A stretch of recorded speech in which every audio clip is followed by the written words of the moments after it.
Facebook group. Our Facebook group, I put on the sheets. The WhatsApp, the class WhatsApp group actually has The class face app. the class WhatsApp group actually has the sheets every week, and you can print it yourself, or I could print it, but whatever it is. But yes, if you're not sure about the WhatsApp, you have on the screen. Where's the screen? Well, right now you have a QR code. If you click the QR code, you can join the WhatsApp group immediately.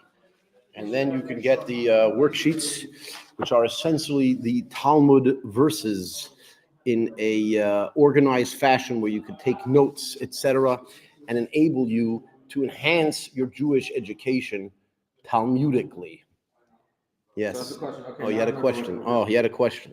So we're required to study Torah and halacha, Right. right? But you can't necessarily deduce all the halacha from the Talmud. Yeah.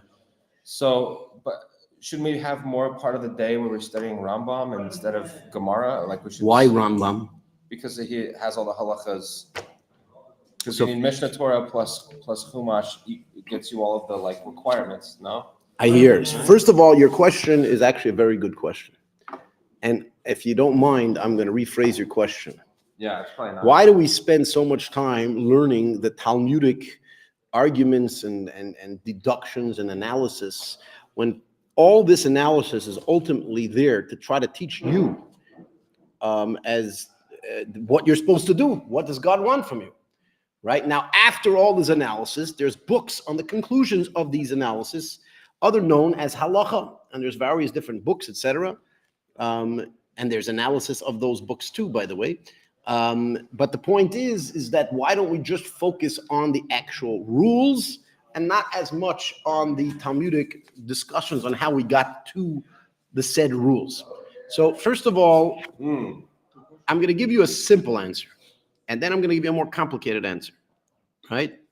The simple answer is it would be pretty boring just sitting there listening to do this, don't do that, do this, don't do that, do this, don't do that. And if you were bored out of your brains, you would stop studying Torah because it would be flippin' boring. And, even though we should be doing what God does, even if it's boring and even if it's dry, but we're also meant to put in our heart and our soul into our study. And therefore, it is important to be excited about studying and gaining information and gaining ideas and connecting and intertwining your brain with that of the Creator. Okay? So, Shaul's not even listening to the answer. He came to the question. He's not even answering. Okay. Anyways. Yeah. What's going on? So that's the simple answer to this question. That's the simple answer to this question. Hey. Oh, you're trying to get the pages. Can I know it? The simple answer to the question is that it would be pretty boring. And as a matter of fact, many Talmudic academies have between a half an hour and an hour a day learning what are the final rules, because you do need to know what the final rules are in order that you should know what to follow. However, the rest of the day, they learn other things. Okay? So that's the simple answer. That's the simple answer. Okay? Oh, very good. Now, that is a sub-answer within this answer. Yaakov David asked, why don't we learn Rambam? Even though Rambam is a book on the final laws, but there are disputes on whether we follow the Rambam in certain situations. Believe it or not, most of the halachas, we do follow the Rambam's rulings. However, there are some exceptions. And therefore, the Rambam wouldn't be the right book. You would have to read Kitzer Shulchan Aruch. You'd have to read the Alter Rebbe Shulchan Aruch, etc., to really understand what the final rule is, what you should be doing today, what you should and shouldn't be doing. That is, there are certain books that could be done. In this particular yeshiva, we have Rabbi Goldstein, who gives a halachic class, which, by the way, Rabbi Goldstein likes bringing from many sources. And very often it comes out from his class that you have to follow every single source, whatever they said, and that's not necessarily true all the time, right? So he'll say, oh, the Ben Ish Chai said like this, and he said like this, and he said like that, and it's awesome information. However, you're not necessarily obligated to follow every single rabbi that says this is halacha. There are certain rules on who you have to follow and who you don't necessarily have to follow. And sometimes there's a minhag, there's a tradition that we follow this rabbi and not the other rabbi. Sometimes it's a difference of customs in the place. There's a difference in each place on who you follow and who you don't follow. All right? So in this school, in this yeshiva, we have an hour a day where we do focus on halacha. I think that's it. Is there any other time in the day? I'm not sure. However, we do have our 2 hours of elective hours, which is from 4 to 6. From 4 to 6, any student that wants to learn halacha could learn halacha. I very often used to teach this concept that I'm about to say. I used to teach this to new Talmudic students. Either I got lazy or for whatever reason, I found other things that I thought that new students should be learning. But I also explain why is it that the Talmud is such a central part of Judaism. Why is it such a central part of learning the Talmud, which is integral to Jewish study? And the answer is as follows. Okay, listen up. Okay? The reason why it's so integral to learn the Talmud is because Judaism is not a faith-based religion. Okay? Now you'll say, what the heck are you talking about? You sound like you're talking Chinese. The answer is that there are many religions in the world that the entire goal of the religion is that you should accept something that you cannot prove, that you cannot, has zero accountability to anything else, right? It's basically cut your head off, hand it to me. That's pretty much what very often the priests, the sheiks, whatever it is, cut your head off, hand it to me, let me do the thinking for you, right? That is the way many religions operate today. Unfortunately, it is horribly destructive to humanity when human beings feel that they are incapable of analyzing their own deeper connection with God. That's actually blasphemous, and it's destructive, physically and practically destructive to humanity. And many of these so-called religious wars that are going on are really they're really a product of the fact that people were not given the rights, or they don't think that they have the rights to analyze God's teachings independently. Okay, Judaism is not meant to be a faith-based religion. You are meant, yes, there's a trust. You trust the rabbis that we're making the correct decisions. But we're not making the correct decisions because we're playing a guessing game. We're not saying, oh, maybe this, maybe that. No, we're not playing a guessing game over here. Okay, the rabbis spent their energy analyzing everything to the max, right? Trying to figure out what is it that God really wants and what is it that God really doesn't want, right? And they use their minds to determine this in the best possible way that they could, given their energy and their power and their ability, right? Now, yes, as a Talmudic student, you should trust the rabbis. However, that's not the goal. The real goal is that you should see the transparent system in which our final rules are deduced. Because then you as an individual will not be just blind faithing Judaism, but you'll realize and you'll develop a sense of true appreciation and true sense of connectivity to God, right? And that is the true goal of Judaism, is that you don't just connect because all right, I'll hand in my brain. No, you did your best. You tried your best to understand everything in the Talmudic ideas and see how they base this on the Torah. And the better you learn the Talmud, the more you're going to realize that throughout the generations, there were tens of thousands, if not millions of people who have mathematically deduced what it is that God wants from you in a very mathematical, rational, calculative way. Right? And the more you realize that, the better of a Jew you are. Or I didn't say a Jew is a Jew. There's no difference as far as your Jewish status. But the better you are as far as your observance in God's eyes. Your observance in God's eyes you shouldn't think to yourself that you guessed it. You shouldn't think that you need to hand your brain to somebody else. You should feel this independent sense of analysis where you as an individual are developing a sense of trust to the other rabbis, to the rest of Judaism, and to that connection to God himself, right? And the better you analyze these things, the deeper that trust is going to be, right? And that's actually why studying Talmud is extremely important, and it is the integral study of the Jewish people. Right now, you can learn other things, and they may be inspiring. You read some of the Tanakh about the prophets, and it could sound really cool. It could sound really interesting. It could sound very inspiring. It could tell you about the spiritual, the angels, and you can learn Kabbalah and all this stuff, and it might seem really cool, right? And it might be extremely motivating, inspiring. How should I say it? It might float in what's it called?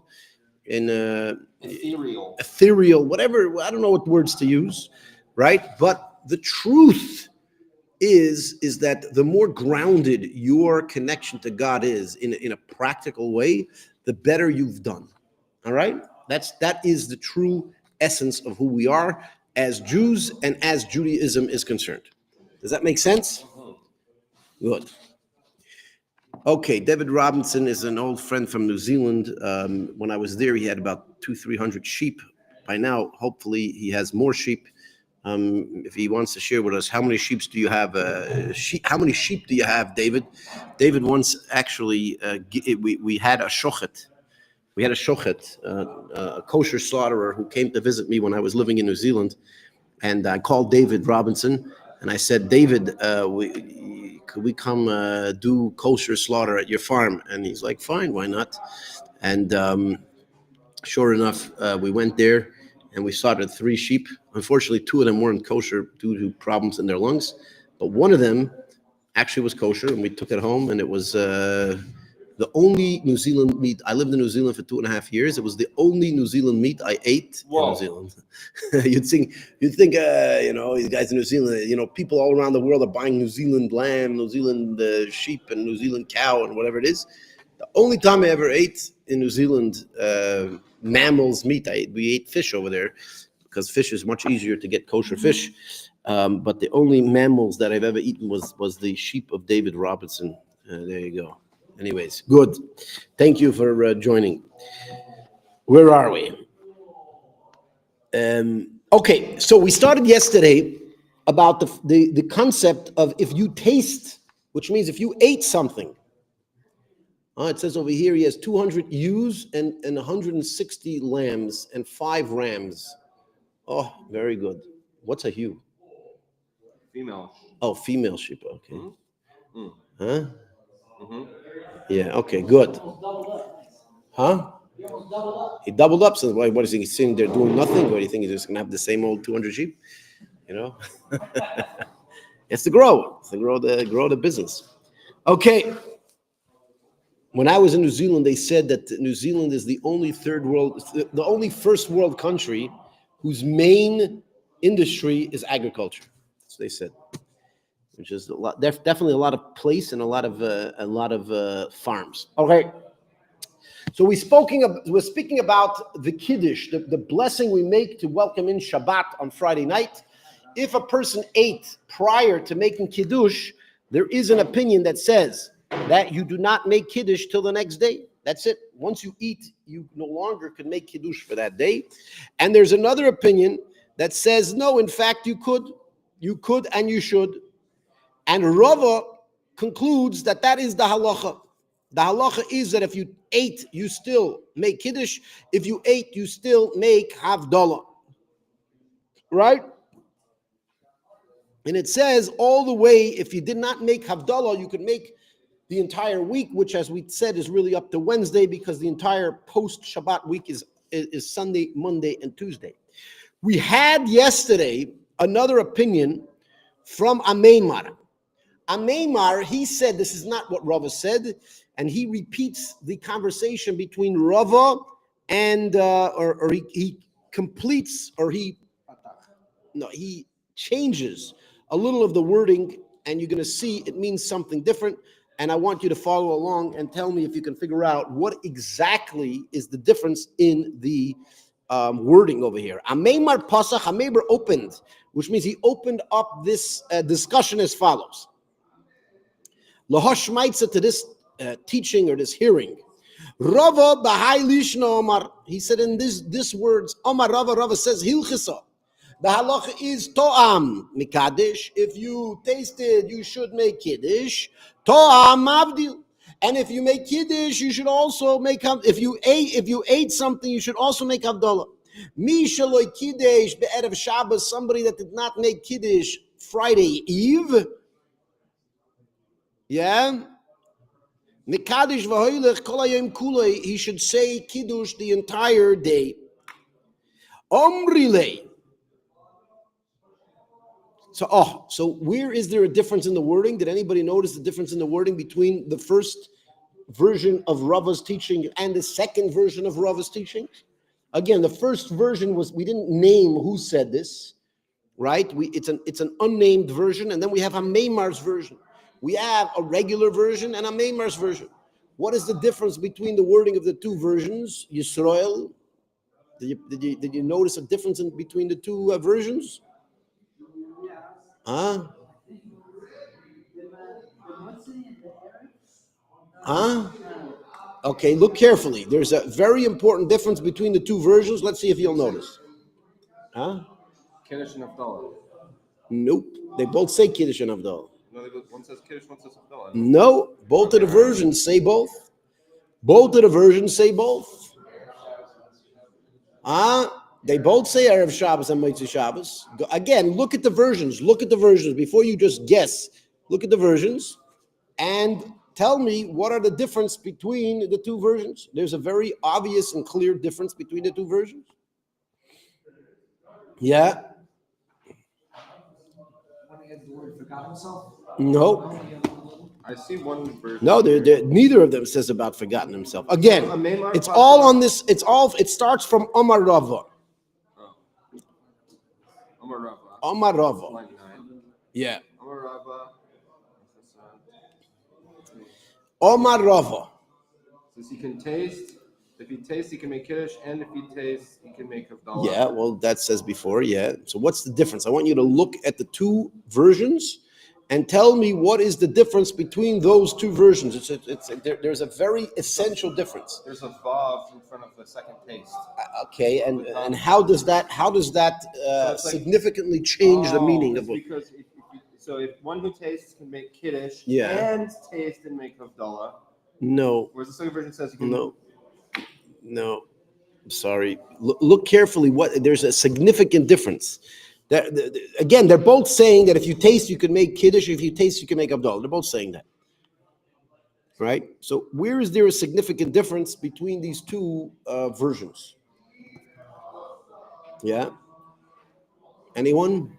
It's the vav on the second ta'am. Yeah, but it doesn't really change the meaning of this discussion significantly. Yeah. Yeah, I mean, it changes a word, but I'm saying, but we're looking for some significant difference between the versions, the two versions. One says all day, and one doesn't say all day? One says what all day?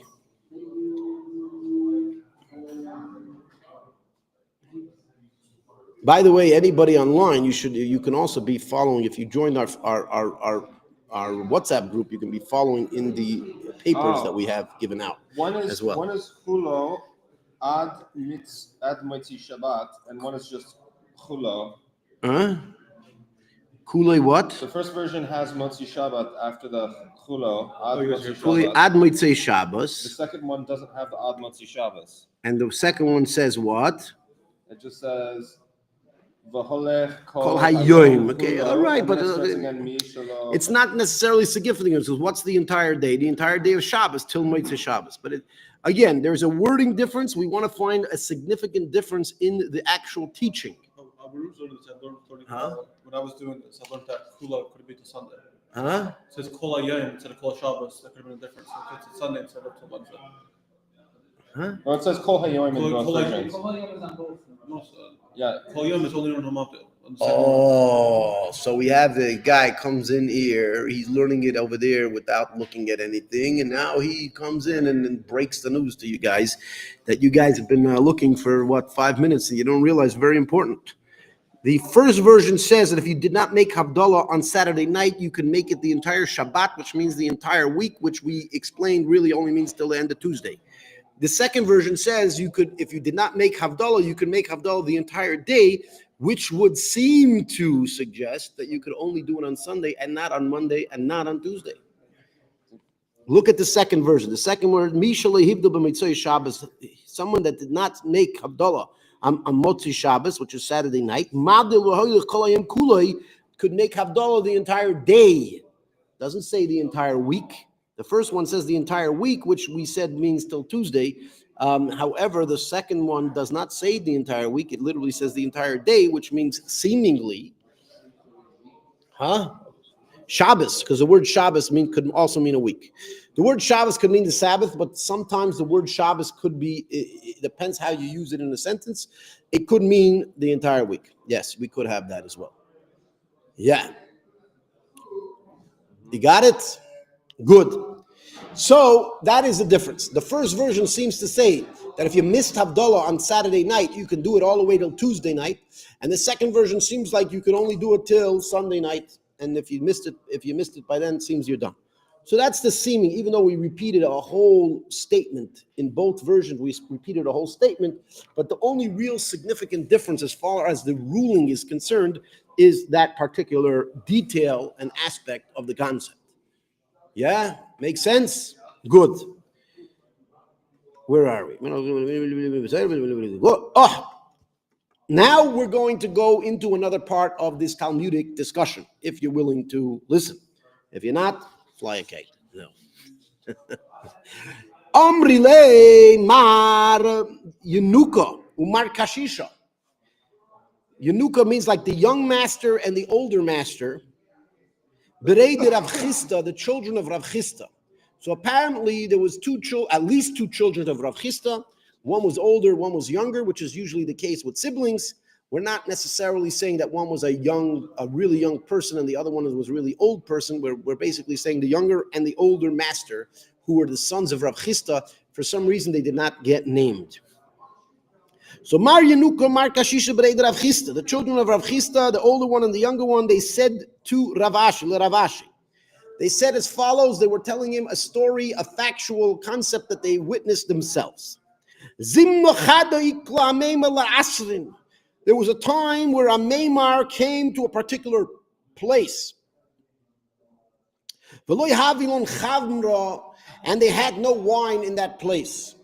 Right? I don't know if there's a place in the world today that there's no wine available. Is there any place in the world today there's no wine available? Anybody? Mecca? I think there's still wine available. For the non-Muslims, I'm sure they have, the Muslims are selling the wine to the non-Muslims. And then, of course, you have the Muslims that will drink in secret without telling anybody. They did. Yes. What's that? A Meimar is the name of a person. Yeah? We say a Meimar. Sometimes we don't use the term Rav by everybody. Anyways. So a Meimar came to a particular place and there was no wine in that place. Aisino le shichra. They brought him beer. And they said, here is beer. Why don't you make the Havdalah ceremony on beer? The Lo Yavdil, he says, no, I will not make Havdalah on beer. Uvas tavas. Uvas tavas is a word that I've been checking up for the last 2 or 3 days. And I cannot find exactly what the meaning of the words are. However, it basically is there's a quote in Daniel where it uses this terminology to say that a person went to sleep without eating. I don't know how these words turn into going to sleep without eating, but apparently it does. And since it was mentioned in Daniel and these words were used to say that the person went to sleep without eating, we're using those same words in the Talmud to say that a Meimar went to sleep hungry. A Meimar went to sleep hungry because he could not eat before Havdalah. He could not eat before he makes the Havdalah ceremony. And there was no wine to make the Havdalah ceremony. There was only beer. And he said that he's not going to make beer. He's not going to make Havdalah on beer. He's only going to make Havdalah on wine. Right? And therefore he went to sleep hungry. Now, the servants, whoever was taking care of him, they felt bad for the poor guy. He went to sleep hungry. Right? And what did they do? The next day, Torchana, they really toiled and worked very hard to locate some wine. Va'isinu lechamra, and they brought him wine. Va'avdil, and he made Havdalah on Sunday. V'tohim midi, and only afterwards did he eat, because he would not eat before Havdalah. L'shana too. In another year, Iklara Asrin, he went to the same exact place. V'lo yahavilon chamra, and there was no wine. Aisinu l'shichra, they brought him beer. Omar, he said as follows, Ihachi, if so, Chamar Medina hu, this is the wine of this particular country, Avdil, and he made Havdalah v'toeh midi, and he tasted, he ate something. In other words, when he thought that this was a normal place, and a normal place has wine available, and the fact that they brought him beer, he felt that they brought him beer only because they were too cheap to buy him wine, right? Then he said, I'm sorry, you're cheap. You're not going to bring me wine. You're going to bring me beer. Forget it. I'm not making Havdalah. I'm not going to eat. I'm going to sleep hungry. Zil. However, when he came back the next year, and once again, they didn't have beer. They only had wine. He says, oh, well, this place is a place that has a shortage of wine. Wine is not very common in this place. Over here, the wine of this place is beer, right? The wine of the place that he was in was beer, which means that it wasn't wine, it wasn't grape wine, but it was, I guess, the drink of the place, the local drink, right? And since the local drink was what most people drank when they had a prestigious occasion, therefore it was good enough to make Havdalah on a cup of the local drink, right? And this rule, by the way, still applies today in Shulchan Aruch about the local drink. It is very complicated because, as you can see here, he only agreed to have the local drink when the wine was not available in that place. But what happens if wine is available plus the local drink? It's a good question. As you can see, this is one of the deeper discussions throughout the halachic responses that exist throughout the generations. Does this rule apply to any time that there's a local drink that's a very prestigious local drink? Right? For example, you go to Germany, you go to America, and many places, beer is the drink. Like if you say, let's party, what do you mean? Beer, right? Now, even though that is the local drink, it could be that wine is still readily available. It's just that people, for whatever reason, choose not to drink it. As a matter of fact, in Israel, where we are at the current moment, I find that wine is actually a very popular regular drink, like in big biblical times. Not only for Shabbat. Like in America, when I was in America, okay, because we're Jews, and in Jews we have wine. Wine is a big thing, so we have wine on Shabbat. But you go in America, you go to a normal party, I don't think you find so much wine there, right? What do you think? Am I wrong? You guys were in America, you maybe went to a party or two, huh? Either beer is the light liquor, and hard liquor is like vodka, scotch, and all that. So yeah, Right? You don't see. It's interesting because wine is like in between. It's not that light, and it's not that strong, right? You see, in America, they're extreme people. You know, we either want light or strong. We don't like anything in between. Like beer is the light, and we either want 5.5% or 50%. Zell, nothing in between. We don't want this 12, 13, 14%. In Israel, by the way, you can get up to 16% natural wine, which is actually very unique in the whole world. There's not too many places in the whole world where you can grow a grape that has enough sugar to produce 16% wine naturally, right? It's actually very rare, and they're actually usually more expensive wines, but they do exist here. I'm not sure if anybody knows about wine, but I've never seen past like 12, 13%, never seen wine past 12, 13% in other places of the world, except in Israel, where you can get 16% natural wine. All right. If anybody knows about wine online, maybe you can share with us what your thoughts are on that one, etc. Okay. Good. So we have over here, we've just learned that there is a concept of potentially making Havdalah on the local drink. The question really is based on this Gemara, does the local drink mean that if there is a popular local drink, you could use it automatically, or could you only use it when wine is not available, like in this story where wine was not available, unless you had to work really hard to try to locate wine? Yeah? Good. So that is the end of that quote, which we're now going to begin to analyze. Very similar to we did a couple weeks ago. We had the Shema Mino analysis. Shema Mino analysis means that from this conversation, we're going to learn and deduce various things from this conversation, and you have to keep in your mind how exactly this was deduced. Deduce means that these things are necessary outcomes to the conversation. That's what deduce means. Right, Ruvain? Good. Shema Mino Tlas. We learn three things from this conversation. Shema Mino, we learn from here, Hamavdil B'tfilat Tzorach Sheyavdil Alakois, that somebody who said Havdalah while they prayed, there's a Havdalah ceremony or a Havdalah prayer within the Shemona Esrei that we do on Saturday night. Even if you do that, you're still obligated to make Havdalah on a cup of wine. Ushma Mino, we also learn from here, we also learn from here that it is 100% prohibited to eat before you make Havdalah on Saturday night. Ushma Mino, and we learn from here, one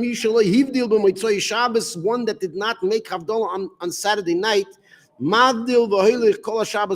you could say Havdalah the entire Shabbos, at least up to Tuesday.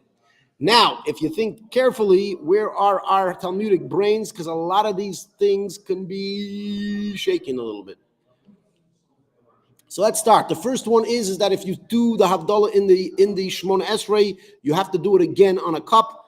We would assume that a Meimar, being a great sage, he prayed the evening service, and yet he refused to eat the entire night till the next morning, until they brought him wine, until he was capable of making Havdalah. So this shows that he was prohibited. Why else would he starve himself?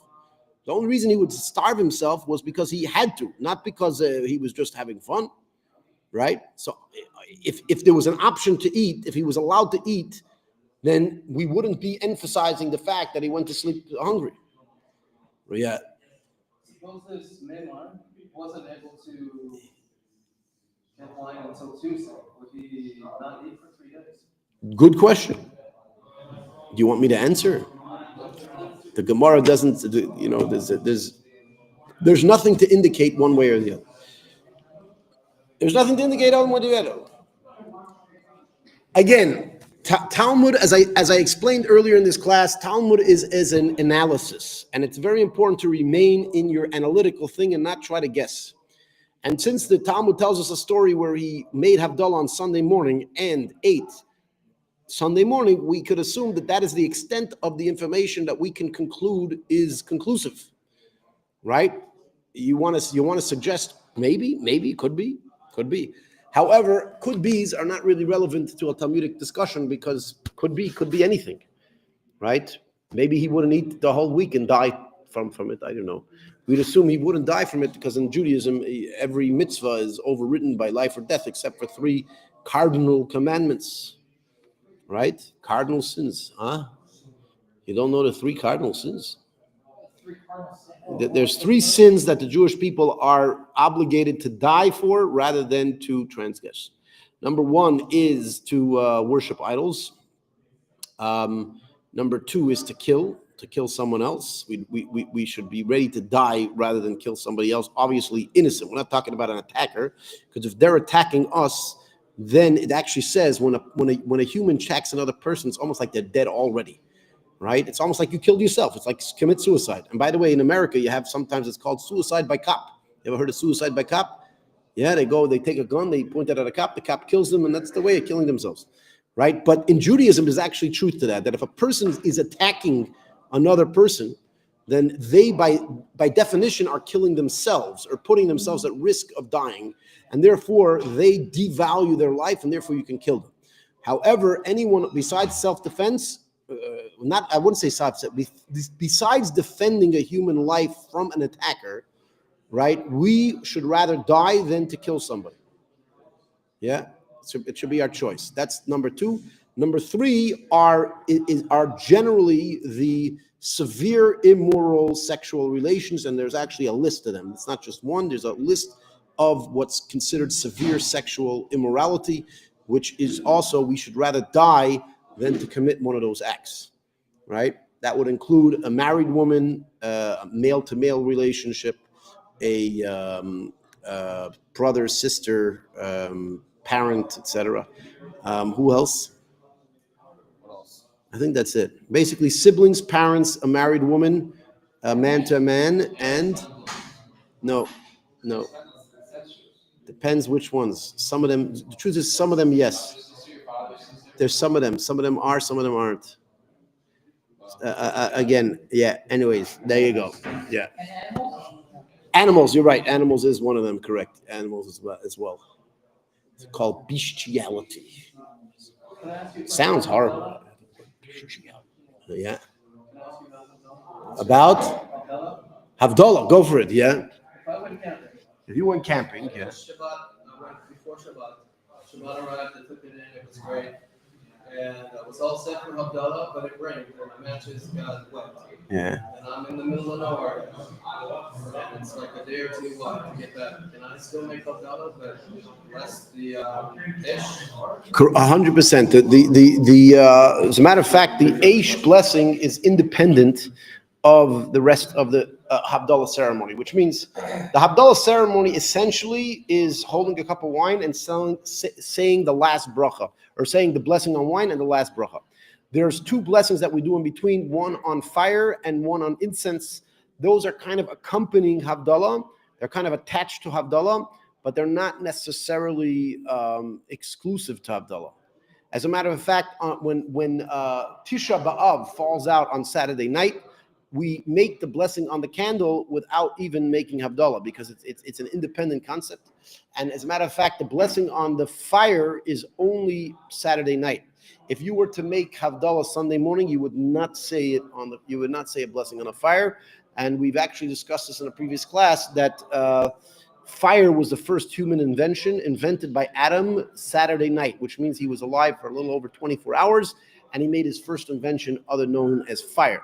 Right? As a matter of fact, if you think about it, probably the most drastic human invention that was ever invented was the ability to ignite a fire. And basically, if you think about it, all human advancement over other animals basically started from the fact that we were capable of igniting fire. All right? Yeah. Yeah. Order that you go to the bottom left. You first say mouth, nose, Pesachim. Yeah. You see the fire, and the last one. What's your head one? What's the head one? The last one you said, intellectually. It's intellectually understanding. Could be. It's an interesting theory. It's the first I've heard of it, but I don't claim to know everything. Almost everything, but not everything. All right. So again, we had three things that we studied today, and I want you to go over this inside in the actual wording of the Talmud. We had number one was the alternative version of a Meimar, which contradicts the earlier version of Rava. A little bit. One says you have till Tuesday, one says you only have one day, and it seems like the Gemara ignores that one day concept. Right? Because as you can see, he speaks about doing it till Tuesday, etc. And then we had a story where Ameimar himself lacked wine for Havdalah, and originally he refused, and then we came back the next year and he realized that wine was just not readily available in that place, and that the normal drink of the place was beer. Then he actually accepted to make Havdalah on beer instead of wine. Yeah. Is that a personal decision that you didn't want to make it on anything else but wine? Because you can't make it on stuff other than wine. So how do you know that you can make it on other stuff besides wine? How do you know that? Where does that come from? I could not tell you the source. Yeah, I could. That's the source, right?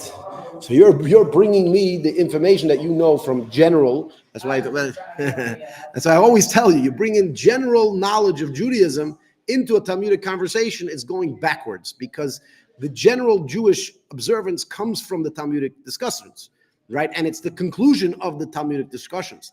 So if you're going to ask a question from general Jewish knowledge on the Talmudic discussion, it's almost like asking, go ask go ask Elon Musk why something, when he's writing his protocol, why his protocol is different than the final version, right? When he's writing a protocol for his company, somehow you have the final version and he's writing the first version. It's like, how could your first version contradict the final version? The answer is that you first wrote the first version. Based on the first version, you came to the second version or the final version, right? Yeah, time traveling. So you're kind of time traveling. Right now, we're reading the discussion and the source material for all of Jewish observance, right? And then you're taking Jewish observance and trying to ask that on the source material. So it doesn't really work, right? And that's why I remind people, it's not the first time I've said this in a class, but in order to learn Talmud, you have to kind of put aside a little bit of your general Jewish knowledge, right? Because your general Jewish knowledge is based on the Talmud. Now, this is how we got there. And by the way, just to connect this to what I said in the beginning of the class, the deep importance of studying Talmud is because now you're realizing where it comes from. And now you have two questions on general Jewish knowledge. Like from me reading this Gemara, I have questions on general Jewish knowledge. The general Jewish knowledge basically says that if you have a prestigious drink, many people will make Havdalah on it, even if wine's available.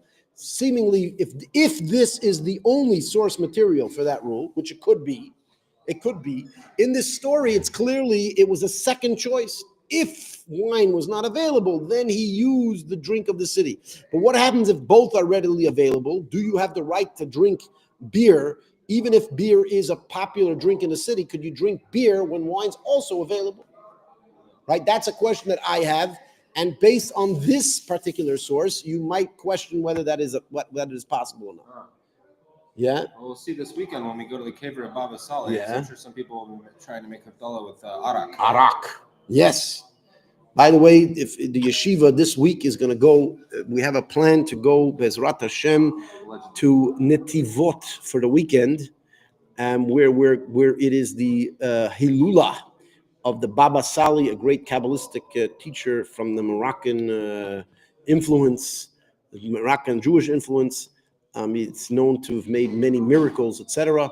And I think the biggest miracle is they've convinced me to actually go for the weekend. That's a big miracle itself. And I think the bigger miracle is my wife actually allowed it. She says, yeah, no problem. Right? I actually went to her. I tried to get out of it. I went to my wife. I can't go, right? She's like, why not?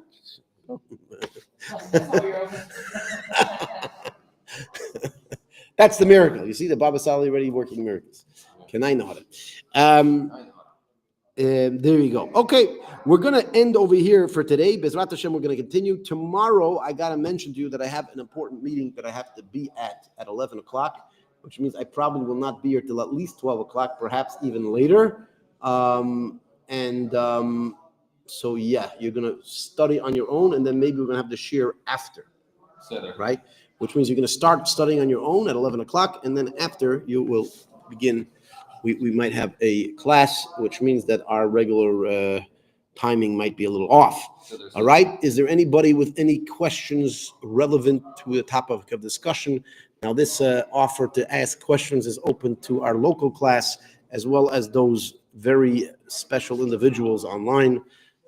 Again, we're going to answer questions that are somewhat relevant to the topic, and we're not going to answer, why the Jews kill what's his name. That's what they always ask. They always ask that. Why do we kill him? Yeah. My question is, could I be a little bit? Put some harif in the hummus, Rabbi. If they call this person a god, can you kill God? Is it possible to kill God? What kind of God can be killed? So God's immortal. Immortal means it can't be killed. If they can't be killed, then how do we kill them? Something's wrong here. Anyways, sorry if I offended any of you people out there, right? Anyways, anybody has an answer to my question, or anybody has a question they want to ask, feel free. We will once again invite people to join our Facebook group through the QR code in the top left corner. You join our WhatsApp group, not a Facebook, our WhatsApp group, QR code in the top left corner. And we generally remind people of the class. We send the worksheets, etc. I hope to see people join. Thanks for coming. Anyone else? Last chance. 10, 9, Going once, 8, twice. 7, 6, 5. Put up the QR code in big, maybe. What about if somebody wants to donate? Do we have a donation link too? Maybe somebody For wants the to donate. yeshiva. Oh, so first of all, that's the QR code. We'll put up donation link here. Put up. Donation link in the upper left hand. Oh, the upper left-hand corner now is a donation link. If you want to donate to our Talmudic seminary over here, you can donate in the top left-hand corner. What's this one? This is also a donation link. Oh, a donation link. Here we go. The QR code.